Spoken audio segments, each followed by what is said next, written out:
hanging out with Dr. Kaaria. She has a story of success, a story of achievement in the world of academia.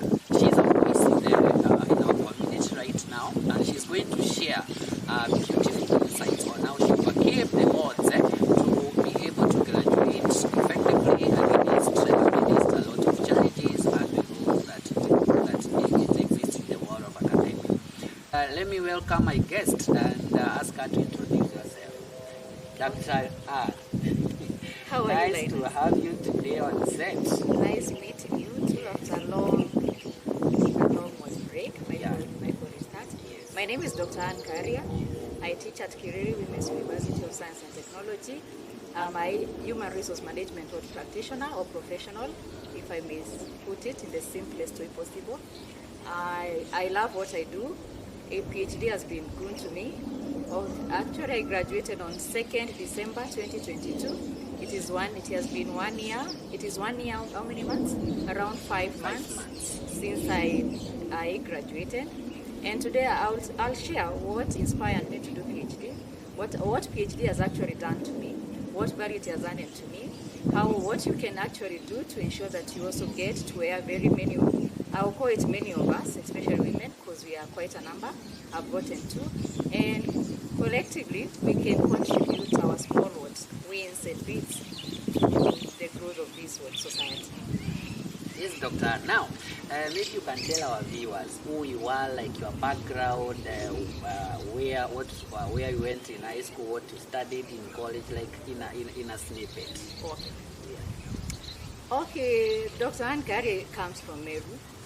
She went to Kobo Primary School so many years ago, and then after my lower primary, I went to Mojo Girls Boarding School from class 5 to class 8.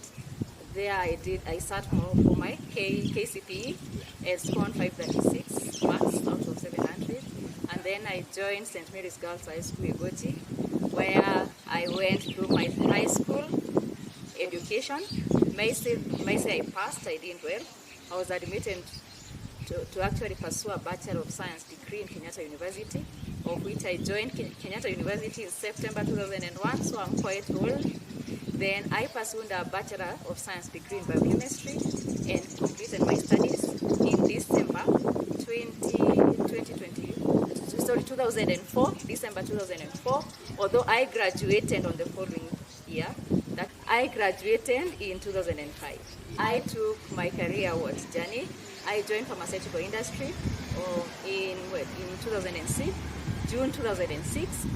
I worked in pharma for around 6 years, and then during my stay in pharma, when I was working for the Asian guys, I engaged with people, interacted with people, got to understand what the industry means, what more I needed to do to make myself a better me. So that is when the dream of being an HR person was born. I decided to pursue a diploma course in human resource management at Kenya Institute of Management. After that, I did it for 1 year and then joined Jomo Kenyatta University of Agriculture and Technology in 2009 to pursue my master's degree in human resource management. After that, I did it for around 2 years and graduated in 2011. Then I started my career. I switched from pharma to academia. Yes, to academia, where I started teaching human resource management. Of course, I started by teaching very basic business units so that I could get to understand what academia was all about.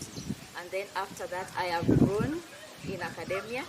And in 2012, yes, after graduating in 2011, I joined academia immediately. I graduated in July, joined academia in September 2011. That is the same year. And then the following year, I thought of starting my PhD, of which I applied for the same. I got an admission letter to join Jomo Kenyatta University of Agriculture and Technology again to pursue my PhD in human resource management. After that, due to some few challenges here and there, I decided to defer my studies for around 2 years. And then around 2 years, then in 2014, I thought again I needed to still to actually define my career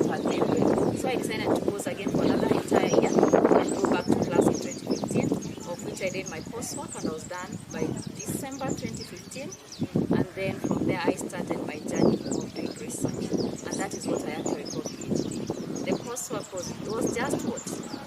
I call it important because it was not PhD.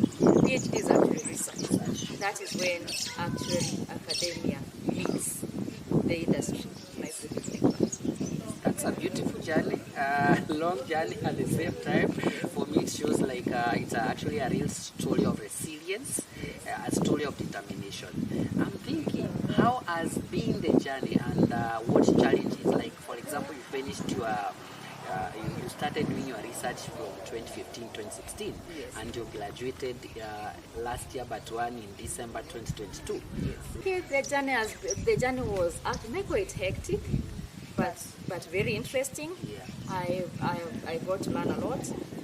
Actually, for you to maneuver your way or navigate your way and become a better you or become a better what person in academia, might put it like that, so that we're able to pass the message to so many people who are going to watch or listen to us.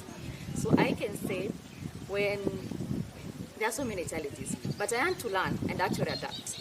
Apart from learning and adapting, I had to develop also a positive mindset. I had to tell myself that this is doable, it has been done by others. Yes, of course I was a young mother, I put it like that, but I told myself those are not going to deter me or to stop me from actually doing it and pursuing it. Because I had mentors, I had people who had done it before me, I could mix with people, I had great connections in academia. I can say the academia community is a good one. Of course, you must learn to talk to people in the right way, network with your colleagues at work, that is, interact well with your classmates, pick their contacts, meet them for a cup of coffee or something, get to understand where they're coming from, read their stories, let them tell you the challenges they have also gone through. So I can say basically it was all about it was a learning process.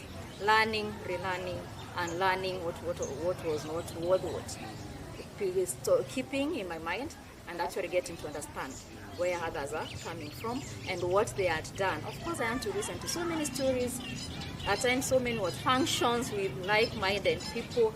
I call them like-minded people because, yes, like-minded people in the sense that I had to do conferences, attend symposiums for me to be able to get to a level that my self-confidence, my self-esteem was high enough for me to be able to do what I did and actually come up with better ideas, better research gaps, yes, better ways of doing things, yes, how to make an extra point so that I'm able to finance my studies because I was a private sponsored student, and so on and so forth. It's a beautiful story. Now I'm thinking, I'm looking at you. You are a woman in a society, an accomplished woman in the society. Yes. You have been, of course, having challenges as compared to a boy child of your age who joined PhD in the same year, like 2013, 2014, and maybe started the research in 2016. You juggling all the roles of a woman in the society. You are a mother. You have a job, you are in school, you are trying to make ends meet by looking for an extra coin here. How has it been, like handling all these roles? I can say it's very tough for a young mother, very tough for a woman, especially given the society that we come from, what we believe in, actually, may I put it like this. There are very many stereotypes that revolve around a woman going to school, a woman pursuing a master's degree, pursuing a PhD, a woman who is going to be a very learned person, especially where we come from.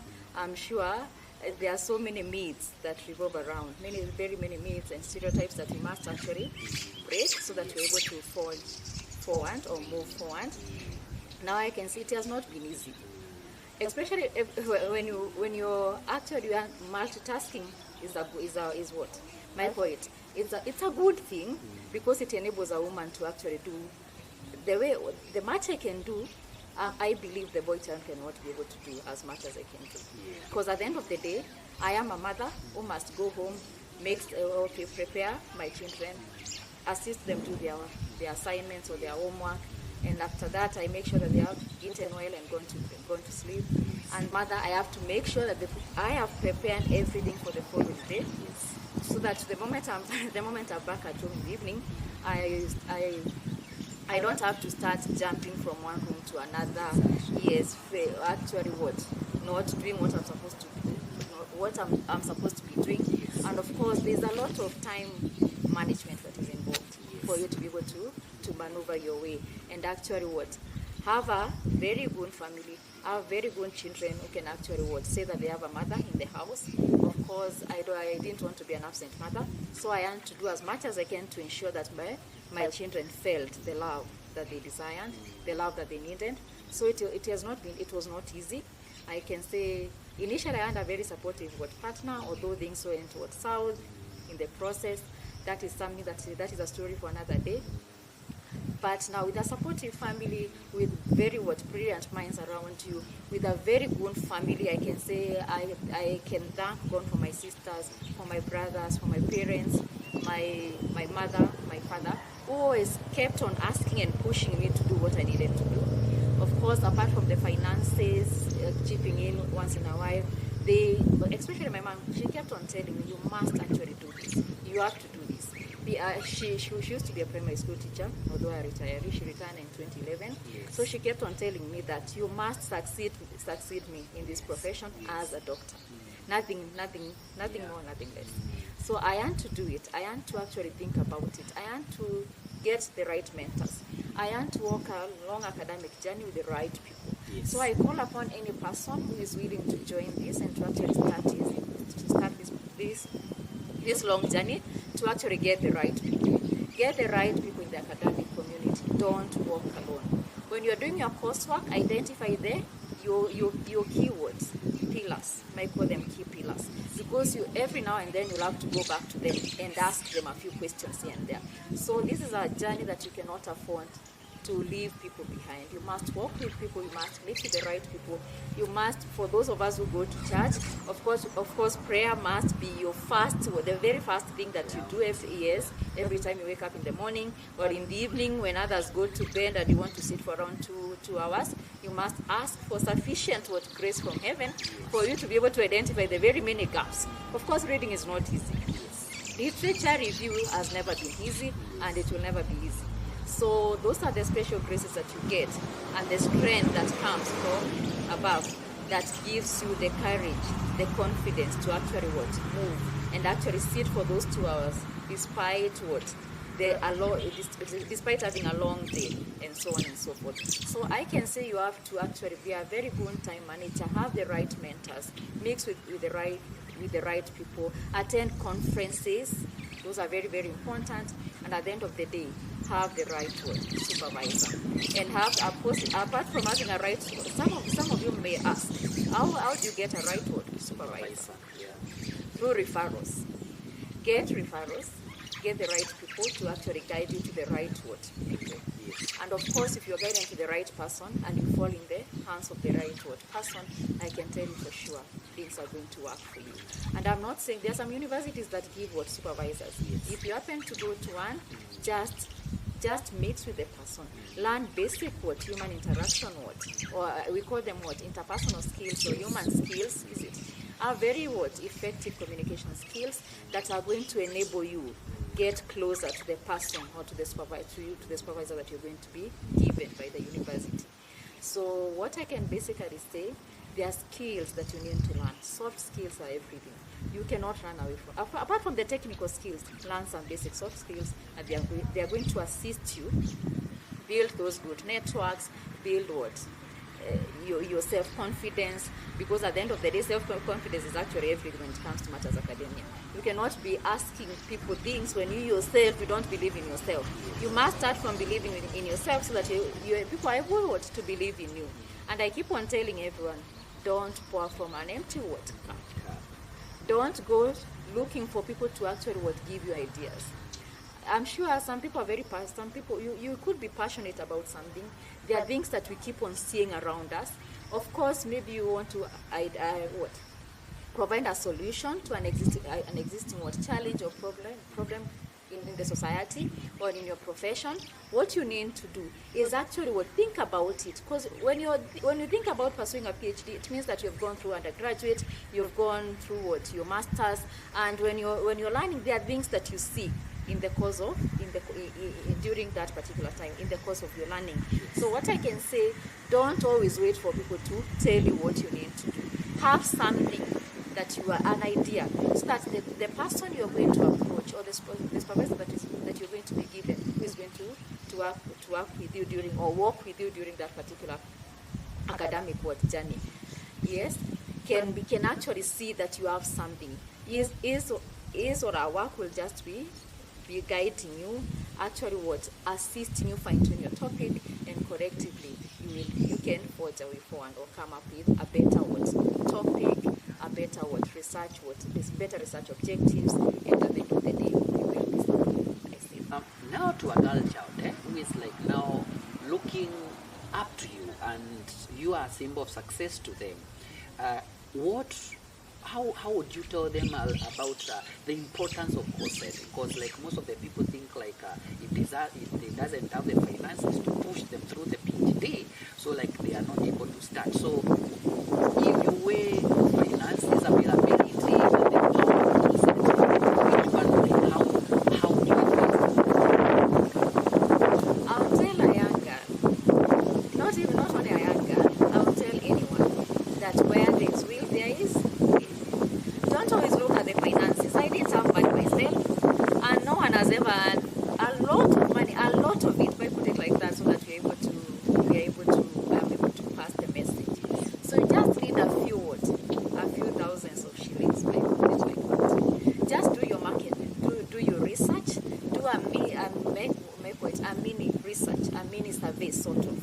Yes, get to understand what courses are being offered by various universities, how much are they charging, and do some costing. That is what I can say. And then from there, start saving, work out something. I put it like that. Yes. Have a budget, because I believe if you're working, then you've been saving somewhere in a circle. You can always approach a bank if you have a good job and get a loan that you can use to pay your school fees. I believe education is a very good investment. That is something that I must emphasize on. Don't listen to the many people keep on saying that I cannot invest in education.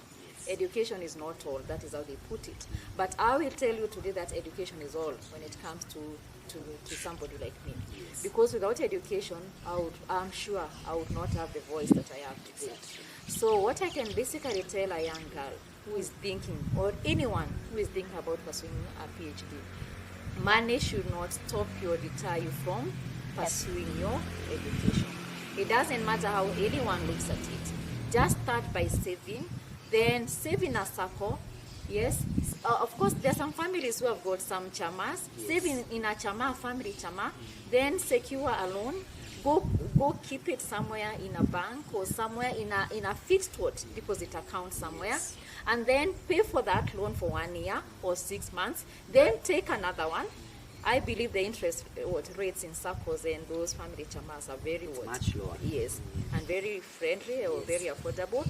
Then take another amount of money, put it in a fixed account where you kept the other amount. Then from there, that is what you do. Pay this one, and I can tell you within 2 years or 3, you don't have to sit somewhere and cry about it yourself. Just try something. Then keep it in a fixed account somewhere. Then pay it, finish. You can do it 3 times or 4 times. I can tell you for sure. People have done it. I did something close to that. It is a model that works. I'll call it a model because it is something that you can borrow from, you can actually use, and it has added value to so many people. So money should never be a problem.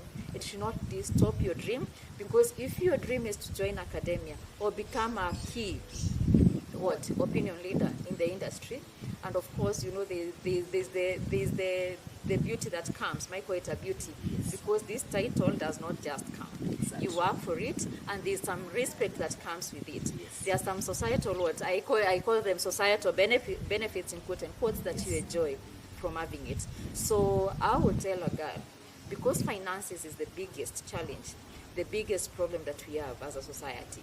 It should never stop you. Just borrow the models that have worked for people, approach some financial institutions, work closely with your family, yes, get some extra jobs or part-time jobs to do, and tell yourself that the money that you get from a part-time activity or a job should be put somewhere for education. You save as if you're saving for that big car that you dream of, because I'm told some people save for very big cars. So you can also do the same for education. Just save for education the way you will save for that big car. I know several students who have done it, and so it has worked for them. Another big challenge is the how to identify a gap in research. The reading, I'm told, is not a good thing. It has never been a sweet thing, and it will never be a good or a sweet thing to anyone. You can imagine, I said a while ago that people would actually go to sleep and I would be left sitting for around 2 hours. I am sure with all the fatigue, with having a long day, may say, and of course ensuring that your family is very comfortable before you go sitting, I'm sure it's not an easy task. But nothing comes easy in this life. And if you want anything easy, then you'll not go anywhere, you'll not go far. So mine is to actually advise you or tell you when it comes to identifying a gap. Because you could have a title. Talk to the right people. You don't have to depend on your supervisors alone. There are other people in academia who can assist you get somewhere. So that is why I talked about having friends in the academic community. Don't look at them like goddesses or like very bad people, because some people believe that they are not approachable. They are not people you can sit with. They are not people that can actually tell you something that is going to add value to you or help you later in life. Because I think they have been categorized as what? May I call them? As very successful people in matters academia, and others paint them wrongly by saying that they are people who don't want to have competitors later in life. And so what I will tell you, they are still very good people in academia. It depends on how you approach a person. It depends on how you relate with people. And that is why I talked about networking, referrals, your mentors. Get the right mentors with connections, not connections per se or as such, but a mentor who can guide you on how to develop some skills, how to maneuver your way, how to get to mix with people in the right way, how to gain how to build self-respect first, so that you're able to respect the people, how to understand yourself, borrow from emotional intelligence. Yes. Those 4 critical components. For those of us who have gone through school, I am sure you've come across emotional intelligence as a term. You've gotten to understand a few things about it. So borrow a lot from that. That is something that is going to push you, something that is going to guide you, something that is going to hold your hand. I call it holding your hand, because emotional intelligence as a concept itself can take you where no money can take you. Wow. So you need to believe in yourself. Don't look at PhD as if it is something that is not doable. It is something that can be done. I have done it myself, and I believe if I was able to maneuver and make my way to the top, I call it the top, because that is the topmost achievement in the world of academia. Yes. So at the end of the day, what I can tell you, don't be discouraged. No one should actually bring you down. No one should paint you as a person a person who cannot make a way where there seems to be no way. I put it like that. Yes, just make a way. I am sure the moment you try, I would liken it to going to a farm. If you start digging your farm today, I am sure the moment you dig and get somewhere, you feel that you want to proceed. But before you start, you find it very difficult for you. When you look at the piece of land, you find it very difficult for you to start. So I will tell you the same thing. Just start. Just go make that application, pay that 1,500, pay that 2,000 shillings, get that invitation letter, that admission letter, get a number, have a fee structure, approach somebody who has done it, let the person share a story, approach a financial institution, share with them your story, and I'm sure there are so many solutions that are there. There are so many financial advisors who can tell you, who can actually assist you, yes, on how to make money, how to actually get money that you can use to finance your studies. And my question to you is this. What kept you going amidst those challenges? Because I'm sure you faced them. What kept you pushing on and to see yourself that you succeeded and graduated after several years? Passion and a positive mindset. That is what I can call it. I will call it. And then, of course, guidance from the Almighty. That one I will not fail to mention, because that is where we seek what? That divine intervention. Because it comes to a point that you feel that you don't want to do it anymore. As a human being, we have our strengths, we have our weaknesses, but as a human being, there's a time you feel that you're just pushing yourself so much. You don't even need it in the first place. Because for you, of course, the moment you feel that you don't need it in the first place is because you have other papers that you can use to secure a job, and you can earn a living. You can also start a business and do other things.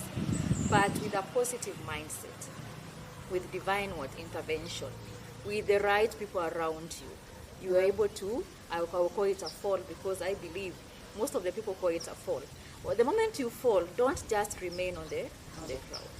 Just wake up, dust your coats, and move on. That is what I'll call it. So when you experience the fall, don't let the fall break you to an extent that you cannot make any move. Just wake up, talk to the right people, revisit that idea that you had initially. If you feel that you had a good idea, a good topic or idea, and someone actually misled you in academia, or you made some miscalculations here and there and left your good idea, your passion or something, then revisit it. There's always a second chance or option. I believe in universities we have the right people. We have people who understand these things. They have also been through the same, is it? We have people who actually go up to the proposal stage, and they find themselves starting again.